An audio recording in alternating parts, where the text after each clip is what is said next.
Hello. Welcome to Living History, Art as a Search for the Past.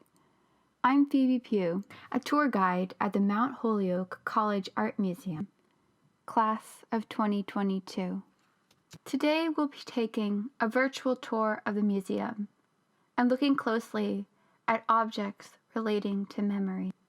I would like you to cast your minds back to the people and places, sights and sounds, hopes and heartbreaks, which have slipped away from you with time.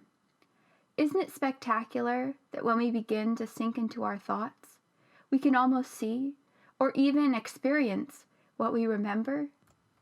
The artworks from the museum's collection, which we'll be looking at today, capture visions and create something to be shared between us. As we will see, memory comes in many forms, and in each artist's hands, it takes on new shapes, reflective of both a world now lost and a vision for the future to come. For each of us, memory cannot be easily shaken off. It is woven into our identities, our histories, our cultural practices, and our personal lives.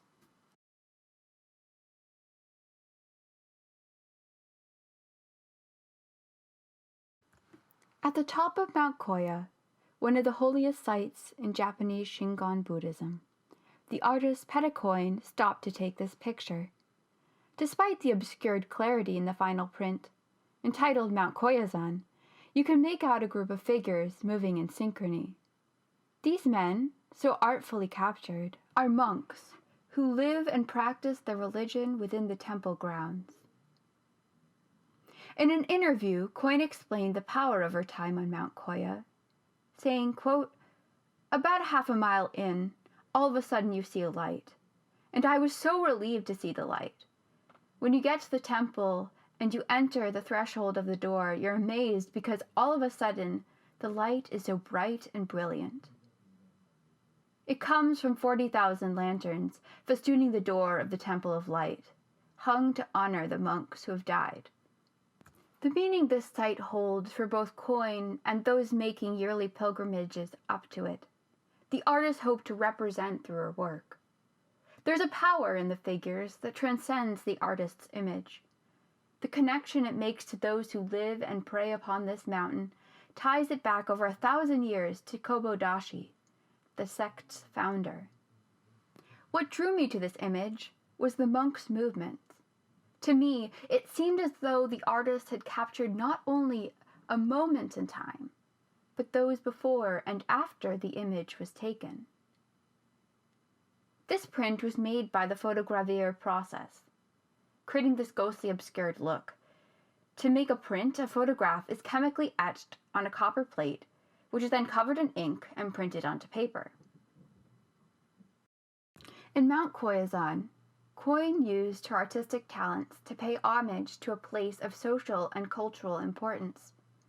For Christian Boltanski, whose works we will see next, representing a collective memory was integral to acknowledging his own identity and those of others who may have been overlooked.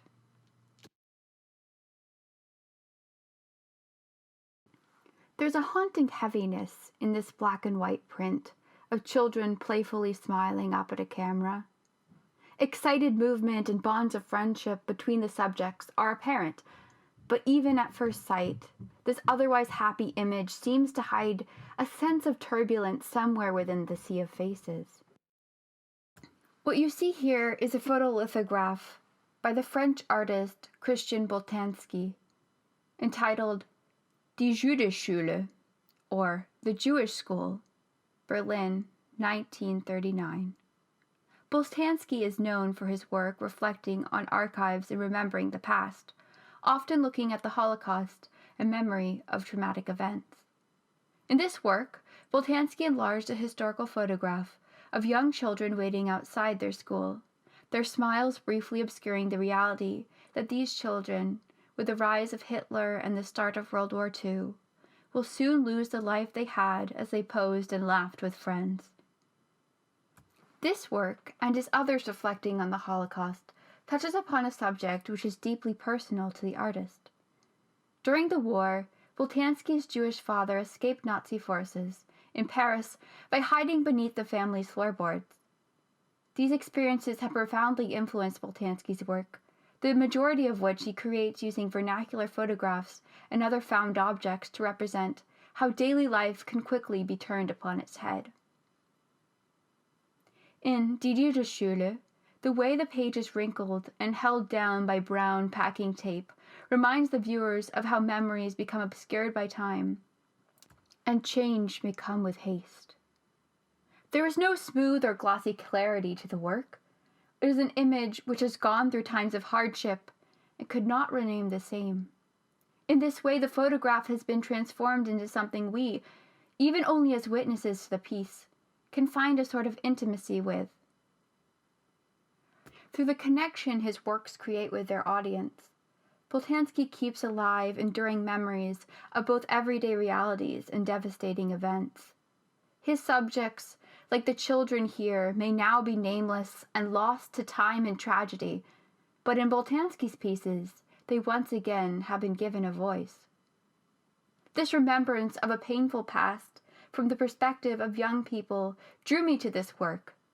When I look at the image, I find myself focusing on certain faces and wondering how their life changed in the following years. Housed in the Art Museum's Evans Gallery of Ancient Art, items from across the ancient Mediterranean world sit quietly in glass cases. Near the back, there's a display of objects from the less well-known Etruscan civilization. Etruscans lived between the Tiber and Arno rivers, reaching their height in the 6th century BCE. They traded with the Greeks and were influential in the foundation of Rome. These interactions, especially with the socio-politically powerful Greeks, shaped Etruscan culture, influenced religious beliefs, and was translated into both their vernacular and highly specialized art. In this way, imagery from Greek myths and stories have been woven into our memory of Etruscan civilization, and, in some ways, was part of the foundational, collective memory of their own culture. This brings us back to the case at Mount Holyoke, in which the cinerary urn, dating from the 2nd century BCE, is held. There are a number of things one notices when they first view it. The side, for example, has an intricately carved scene from the ancient Greek play Aeschylus's 7 Against Thebes. In this scene, Polynices and Eteocles, the two sons of Oedipus, king of Thebes, are fighting to the death. After their father's banishment for his actions as a young man, the two brothers have now succeeded to the throne. Yet, cursed to never be able to hold it jointly and peacefully, they go into battle against one another, both perishing as a result. Although violent, this narrative was well known and appeared frequently on Etruscan urns. A similar funerary piece, housed at the Metropolitan Museum of Art, again shows an image of what may have been this cautionary tale, or, as was common, a symbol of a man fighting his enemies using a plow. Note that this urn is painted and has the name of the deceased written at the top. It is possible that at one time Mount Holyoke's urn may have looked a lot like this. There are traces of pigment on the front face of the box. One might notice the reclining woman is carved atop the urn's lid. In early Etruscan funerary pieces, the dead were often depicted here in remembrance of their earthly life. In Etruscan beliefs about the afterlife, the condition in which the soul of the deceased prospers and remains eternally depends upon the space and the way in which they were buried. Every element, from the tomb chamber to the crypt which held their bodies, was an important and symbolic representation of how a person, their past and their future, would live on in the afterlife and in memory. When I began creating this tour, I realized just how powerful personal objects are in our memories of someone, especially those who have died. This urn is just that. It's the essence of someone in a physical form, yet not one of flesh.